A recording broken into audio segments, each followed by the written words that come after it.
मैंने अपने बड़े बेटे की शादी अपने पति से के दोस्त की बेटी से करवाई तो शादी की राजी डिवोर्स तक नौबत आ गई थी। मैंने गुस्से में आकर अपने बड़े बेटे को घर से निकाल दिया, दूसरे बेटे की शादी करवा दी।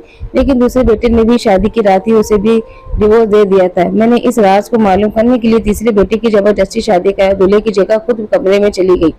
मेरे पैरों तले से जमीन निकल गई जब तीसरे बेटे ने मेरे कमरे में आते ही मेरा नाम यशिका है, मैं उत्तराखंड में रहती हूँ और अपने पापा इकलौती बेटी हूँ। मेरी शादी की बहुत अच्छे खानदान में हुई थी। ससुराल वाले सब कुछ बहुत अच्छे थे। बहुत आदत थी कि मैं रोज सुबह वॉक पे निकल जाती थी। मेरी सास मेरे साथ ही होती थी, मगर 10 मिनट बाद ही अपना रास्ता बदल कर चली जाती और 1 घंटे बाद खुद ही वापस आ जाती। अक्सर खोई खोई रहती थी, घर में भी चुपचाप रहती थी। मुझे लगता था कि मेरी ये सास अंदर से बहुत दुखी है। मैं बहुत कोशिश करती हूँ मुझे अपने दिल का दर्द और हालात बताएं, मगर ऐसा नहीं करती थी। मैं एक अस्पताल में डॉक्टर थी। एक दिन दोपहर को अस्पताल से घर आते हुए मैंने अपनी सास को जेल के बाहर देखा। वो सड़क की दूसरी तरफ से, इसलिए जब तक मैं वहां पहुंची तो जेल में अंदर चली गई।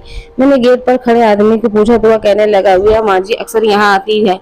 वो वहाँ ही रुक गई। आज मैं सास से बताकर करना और अपना मालूम करना चाहती थी कि आखिर क्या वजह है। वह सारे मामले 1 घंटे बाद जब मेरी सास जेल से बाहर निकल आई तो मुझे सामने देखा, घबरा गई। मैंने प्यार से कहा, माँ जी आप यहाँ क्या क्यों आती हैं, जिससे मिलने आती हैं? आज मुझे सब जानना है।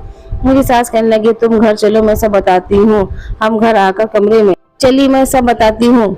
घर बैठकर और मेरी सास अपनी कहानी सुनाने लगी। मेरी शायद बहुत अमीर घराने में हुई थी। मेरे पति मुझे बहुत प्यार करते थे। अपने खानदान में सबसे बड़ी बहू होने के नाते सब मेरी बहुत इज्जत करते थे और मेरा हर हुक्म मानते थे। दूसरी वजह भी यही थी, खानदान में सिर्फ मैं ही थी जिसके सिर्फ छोटे ही बेटे थे। मेरे 5 बेटे थे और मेरी बेटी कोई नहीं थी। मुझे बेटी की बहुत ख्वाहिश थी, मगर भगवान ने शायद मेरी किस्मत में बेटी नहीं लिखी थी। मैं तो यही चाहती थी कि मेरी पहली औलाद ही बेटी हो, मगर यह हसरत ही रही। 5वां बेटा अभी 2 साल का हुआ था कि मेरा पति एक हादसे में इंतकाल हो गया। मेरा बेटे में 2 साल का ही फर्क था और वह सब एक साथ जवान हो रहे थे। खानदान वालों को नजरें मेरे बेटे पर जमी हुई थी क्योंकि वह बहुत खूबसूरत और हैंडसम और नौजवान थे। परवरिश बहुत अच्छे से की थी। मुझे अपनी परवरिश पर नाज था। मेरा बड़ा बेटा की उम्र अभी 15 साल का था जब मेरी ननद अपने ससुराल से मेरे बेटे के लिए रिश्ता लाई थी। वह लड़की अभी 12 साल की थी और बहुत प्यारी सी थी। मेरी ननद से मुझसे कहा कि ये लो लड़की, उसके घर के हालात बहुत खराब हो गए। वह लोग अपनी बेटी की परवरिश नहीं कर सकते, इसलिए आपके पास छोड़ आई हूँ। और मेरे पास भी इतनी गुंजाइश नहीं थी कि इस बच्ची को मैं रख सकूं। आपके पास कोई बेटी नहीं है तो आप इसे रख ले। आज ये आपकी बेटी हुई। आपको बेटी की ख्वाहिश थी ना, आप उसे बेटी बना ले। यशिका बहुत पहले ही बहुत अच्छी लगती थी। मेरी कोई बेटी तो नहीं थी, पर मैं इसकी प्यार करके अपनी हसरत पूरी कर लेती। अब तो वह मेरी बेटी ही बनकर हमारे घर आ गई थी। वह मुझे आंटी माँ बुलाती थी। वह मेरे आगे पीछे घूमती थी। मेरे सारे काम अपने हाथों से भाग भाग कर करती थी। मुझे यशिका से बहुत मोहब्बत हो गई थी। अब अचानक 2 महीने बाद उसका बाप उसे लेने आ गया। कहने लगा, मेरी बेटी मुझे वापस कर दो। अगर पास को रखना है तो उसका नाम कुछ प्रॉपर्टी कर दो ताकि उसका भविष्य सुरक्षित रहे। मैं यश का से जुदाई बर्दाश्त नहीं कर सकती थी, इसलिए मैं अपना एक प्लॉट उसके नाम कर दिया ताकि उसके बाप को तसल्ली हो जाए। प्लॉट नाम करने के बाद उसका बाप चुपचाप होकर चला गया। यशिका के माँ बाप भी अक्सर उससे मिलने आया करते थे और कभी कभार वह भी अपने उनसे मिलने चली जाती थी। मैं यशिका से माता पिता की आर्थिक तंगी की वजह से मैं उनके घर घोड़े थोड़े बहुत पैसे भिजवा दिया करती थी। मेरे सारे बेटे भी यशिका को बहुत प्यार करते थे, उसे सगी बहन समझते थे। जब यशिका की शादी की उम्र हुई तो मैंने रिश्ते ढूंढना शुरू कर दिया। यशिका के माता पिता मेरे घर और कहने लगे, आप यशिका से इतना प्यार करती तो इसे हमेशा के लिए अपने घर में क्यों नहीं रख लेती? मैंने पूछा कैसे? तो कहने लगे, आप अपनी शादी अपने बड़े बेटे से करवा दे, वह हम आपकी नजर के सामने रहेगी, आपके ख्याल में भी। मैं चौंक गई कि हाँ, मैंने तो ऐसा सोचा भी नहीं था। असल में मैं समय अपने बेटे की बहन समझा था, लेकिन फिर अपने माता पिता ने मुझे बहुत समझाया कि वह तुम्हारी रिश्तेदार की या तुम्हारी अपनी बेटी थोड़ी है, इसलिए आशिका को यानी कि शादी के कोई हर्ज नहीं है। इसलिए मैंने अपने बेटे से बात की। वो तंग रह गया, कहने लगा कि मम्मी, मैंने आशिका को हमेशा छोटी बहन समझा है, मैं उसे शादी नहीं कर सकता है। वह शादी करने के लिए मान नहीं रहा था, मगर मैंने उसको राजी कर लिया। बेटी की शादी आशिका के करके उसे बहुत खुश थी। मुझे यह भी था कि अगर बाहर से कोई और बहू लाओ तो न जाने कैसी निकलेगी। अच्छा है घर की बात घर में ही रह गई। दोनों को कमरे में छोड़कर मैं अपने कमरे में आ गई। अभी मुझे ज्यादा देर नहीं हुई थी कि बेटे कमरे से चीखने की आवाज आने लगी। मैं घबराकर बाहर भागी तो भगवान रक्षा करे क्या हो गया। घर में जितने भी मेहमान थे वह सब भी भागे। बेटे। कमरे का दरवाजा खुला हुआ था, वह सोफे पर बैठा हुआ था, जबकि मेरी बहू कमरे के बीचे बीच खड़ी रो रही थी। मैंने आगे बढ़कर उसे गले लगा लिया, पूछा क्या हुआ। उसने कोई जवाब नहीं दिया। मेरा बेटा अपनी जगह से बैठा और बोला, मम्मी मैंने इसे तलाक देना लेनी है। मैं उसकी बात सुनकर बिल्कुल हैरान रह गया। सब मेहमानों से मुंह हैरत से खुल गए कि नई नवेली दुल्हन के कमरे में आते ही बीवी को तलाक की बातें क्यों कर दी। मैंने भी गुस्से में आकर बेटे से मुंह पर थप्पड़ मार दिया और कहा कि तुम क्या बकवास कर रहे हो, होश में तो हो। कहने लगा, मम्मी सच कह रहा हूँ, मैंने वाकई में उसे तलाक देना है। मैंने अपने बेटे को फिर से थप्पड़ मारा। चिल्लाते हुए पूछा कि आखिर ऐसा क्या क्यों कर रहे हो। हुआ कुछ नहीं बोला। मैंने गुस्से में आकर उसे घर से निकाल दिया और कहा कि आज के बाद तुम मर गए हो हमारे लिए। आइंदा इस घर में दोबारा कदम मत रखना। मेरा बेटा घर से चला गया, मगर उसने मुझे वजह नहीं बताई कि उसने अपनी बीवी को तलाक क्यों दे दी है। मैंने अपनी बहू से पूछा तो कहने लगी, मुझे पता नहीं पता। कमरे में आते ही कहने लगे कि मैं तुमसे शादी नहीं करना चाहता था, इसलिए मैं तुम्हें तलाक देना चाहता हूँ। इतना बताकर मेरी बहू फूट फूट कर रोने लगी। सारे मेहमान हाथ पर थू थू करने लगे। मेरे बेटे ने इतने लोगों के सामने मेरी नाक कटवा दी थी। लोग मेरी परवरिश पर सवाल उठाने लगे। मेरी बहू के माँ बाप भी वहीं थे। अपनी बेटी को दूसरे कमरे में ले गए और मैं अपने कमरे में आ गई। मुझे यकीन नहीं आ रहा था कि मेरा इतना काबिल और अच्छा बेटा ऐसा भी कर सकता है, मुझे इतना भी शर्मिंदा भी करेगा और अपनी बीवी को इस तरह तलाक की बातें करेगा। मुझे वजह जानने की जिज्ञासा हो रही थी। कोई तो वजह होगी। अगले दिन मेरी समधन और समधी जी बहुत महंगा हंगामा किया। कहने लगे कि हमारा बेटी का भविष्य खराब हो गया, कोई तलाकशुदा लड़की से शादी क्यों करेगा। आपके बेटे ने मेरी बेटी की जिंदगी खराब कर दी। उसके पास तो कोई औलाद या जायदाद भी नहीं थे कि कोई उसे औलाद के लालच से शादी करने में बहुत शर्मिंदा महसूस कर रही थी कि मेरे बेटे की आवाज से आज मुझे यह दिन भी देखना पड़ा। मैंने सोचा तो मुझे लगा कि मेरा समधी जी से कह रहा था कि मैंने बड़े बेटे को घर और जिंदगी दोनों से निकाल दिया था, इसलिए उसके हिस्से की सारी जायदाद अपनी बहू के नाम कर दी थी। मेरी बहू मुझसे बहुत मोहब्बत करती थी। मेरी बहू भी कहने लगी कि मैं मेरी माँ बाप ही हो, मैं आपको छोड़कर कहीं नहीं जाऊंगी। मेरे बेटे ने मेरी बहू को तलाक तो दे दिया, लेकिन उसके बाद अक्सर मेरी बहू घर के वर्क करने के लिए एक नजदीक पार्क में चली जाती। मैं भी जाने देना चाहती थी कि बेचारी का दिल दगा रहे। यशिका मुझे दिखाने के लिए खुश रहा करती थी, मगर मैं जानती थी कि वो खुश नहीं है। कभी कभी मुझे अपनी उसकी हरकतों की अजीब भी लगती थी, मगर मैं यह सोचकर इग्नोर कर देती थी कि शायद यह सदमे की वजह से ऐसी होगी। वह सारा दिन फोन पर बातें कहती मम्मी से बात कर रही हूँ। कभी बहुत परेशान होकर रोने लग जाती। उन्हें दिनों मेरे सबसे छोटे बेटे का एक एक्सीडेंट हो गया और छोटा बेटा इस दुनिया में को हमेशा के लिए छोड़ के चला गया। मेरी तो सब मानो जैसे कमर ही टूट गई। एक बेटा पता नहीं कहाँ दर दर भटक रहा होगा और दूसरा भी मुझे छोड़कर चला गया। मेरी बहू ने मेरा बहुत साथ दिया था और उसकी वजह से हम दोनों साथ बहू का दिल लगा रहता। कुछ दिनों बाद मेरे समधन और समधी आए और कहने लगे कि अपने दूसरे बेटे की यशिका से शादी कर दो, क्योंकि तुम्हें उसकी जरूरत है। उसकी बात सुनकर मैं राजी हो गई। दूसरे बेटे की बुलाकर कहा, मैं तुम्हारी शादी कैसे कर रही हूँ। यशिका की उम्र कहाँ थी कि लेकिन फिर भी वह हिचकिचा रहा था। कहने लगा, भाई ने उसे पता नहीं क्यों तलाक दे दी, मैं कैसे उसे शादी कर लूं। मेरे बेटे को अपनी कसम देकर राजी किया। मेरा मरा हुआ मुंह देखेगा अगर तुमने यशिका से शादी नहीं की। वो राजी हो गया और यशिका से शादी कर ली। मेरे बहू ने बेचारी, उसने तो मुझे साफ कह दिया था कि आप मेरी माँ है, किसी करीब से भी मेरी भी शादी करोगी तो कर लूंगी। अब दोनों की शादी करवाकर मैं बहुत संतोषजनक हो गई। अब सब ठीक हो जाएगा, लेकिन दिल में कहीं बेचैनी भी लगी हुई थी। मैं सब ठीक होने की प्रार्थना कर रही थी कि अपने कमरे में आ गई और कुछ देर गुजरा तो फिर वही हुआ जिसका डर था। बेटे के कमरे से चीखने की आवाज आ रही थी। मैं अपने आप को संभालती हुई भागकर गई तो वही दृश्य देखा मैं एक बार पहले भी देख चुकी थी। मेरे उस बेटे ने भी मेरी बहू को शादी की पहली रात तलाक देने की बात कही थी। मैंने वजह पूछी तो कहने लगा, कोई वजह नहीं है, और खुद ही घर छोड़कर चला गया। वह मामला मेरी समझ में से बाहर था। आखिर ऐसी क्या वजह थी कि मेरी बहू को एक बार फिर तलाक हो गई। वह बेचारी तो घुट घुट कर भी नहीं उठाया गया था। एक बार फिर हमारी बहुत बेइज्जती हुई। लोग कहने लगे उनके घर का नजर लग गई है। उसे अच्छे खासे माँ की अज्ञासी लड़के इस तरह बागी होकर घर छोड़कर चले जाएंगे। इस बार मुझे होश थक होने लगा था कि कोई तो ऐसी वजह होगी ना कि मेरे दूसरे बेटे ने भी उसे तलाक दे दी। तो आखिर क्या वजह थी? कसूर किसका था, बेटे का या बहू का? मैं बिल्कुल चकरा कर रह गई थी। इतनी सीधी बात हरगिज नहीं थी जितनी नजर आ रही थी। मैं पागल होने वाली हो गई। मेरे दो बेटे घर छोड़कर, एक मर गया और एक बिस्तर पर था और उसका तीसरा नंबर वाला ही रह गया था। अजीब बात थी कि मेरी बहू ने इस बार भी अपने माँ बाप के साथ जाने को मना कर दिया, लेकिन मेरे साथ रहने रहते हुए भी वह मेरे पास नहीं होती थी, हर वक्त कमरे में बंद रहती थी। एक दिन बीमार हो गई तो अपने बेटे के साथ डॉक्टर के पास चले गए। वापस घर अपने बेटे से कहा, भूख लग रही है, कुछ खा लेते हैं। हम दोनों ने एक रेस्टोरेंट में आ गए। तभी हम दरवाजे पर ही थी कि मैंने अपने बड़े बेटे को देखा, वह किसी लड़की के साथ बैठा हुआ था। उस लड़की की हमारी तरफ पीठ थी, इसलिए मैं उसका देख ना सकी। मैं चुपचाप बेटे को लेकर एक कोने में बैठ गई।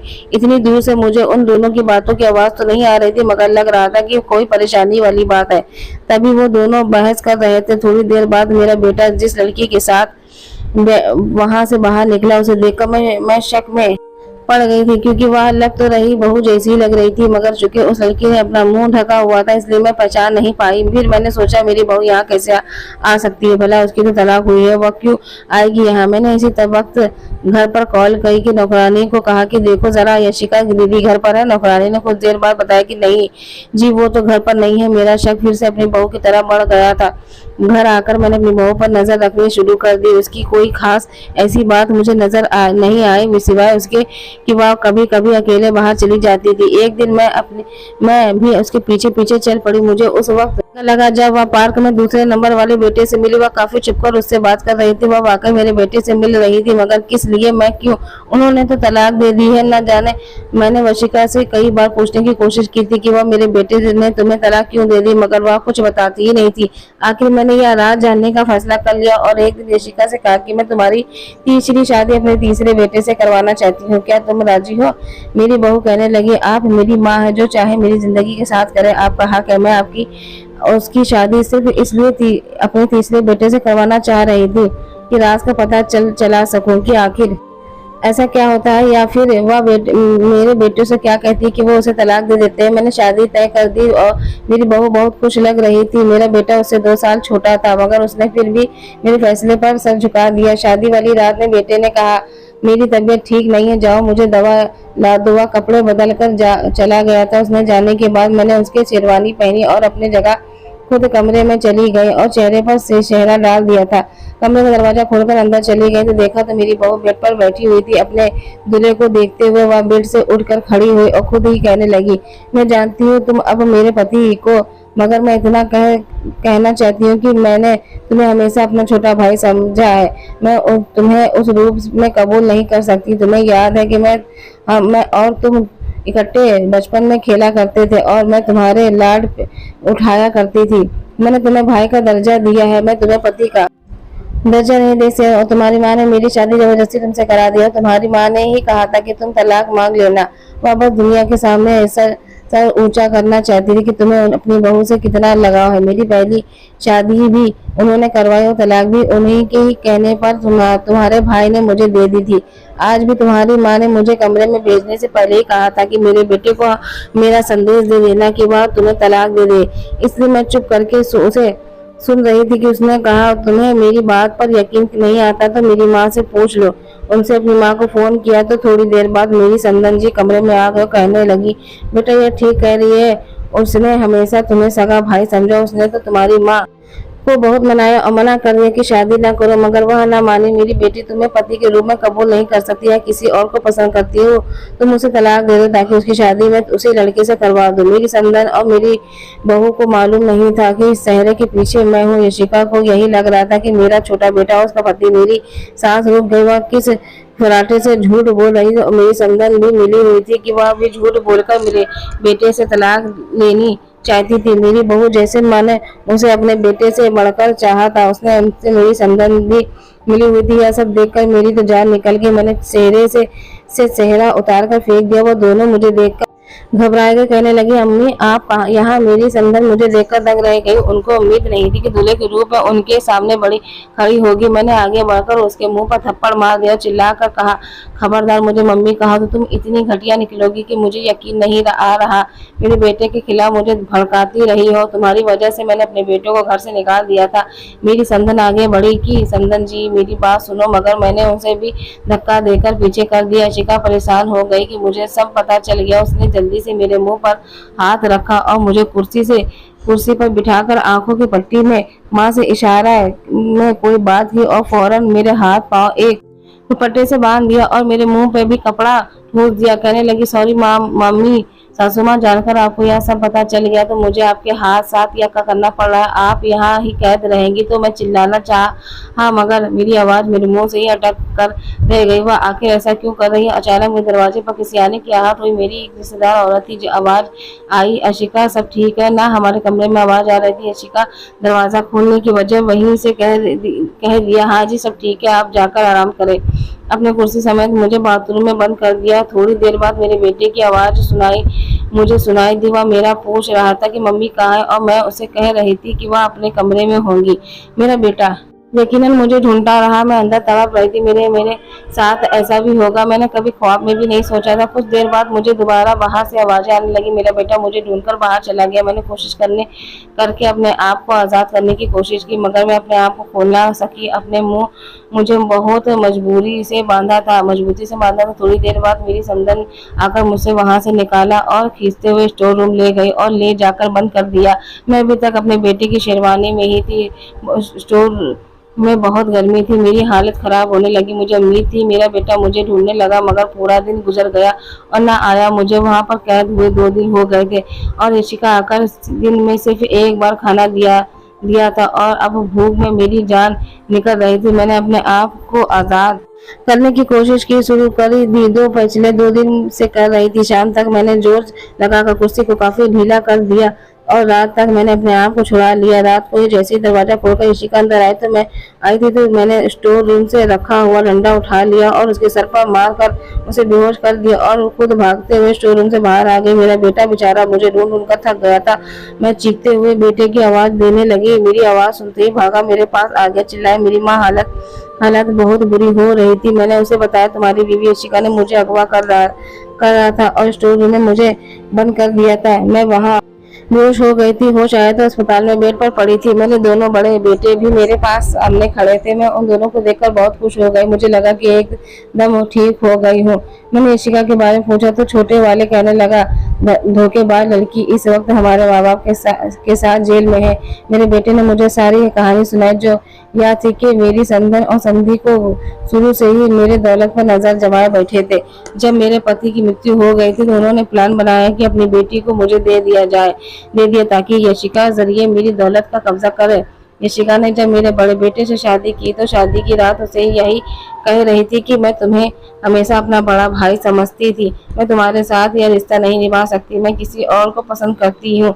मुझे तलाक दे दो। उसका मकसद था कि एक एक करके मेरे बेटे को घर से निकलवा दे ताकि मेरी दौलत का अकेला मालकिन बन जाए। उसका प्लान कामयाब हुआ और मेरे बेटे को घर से निकाल दिया।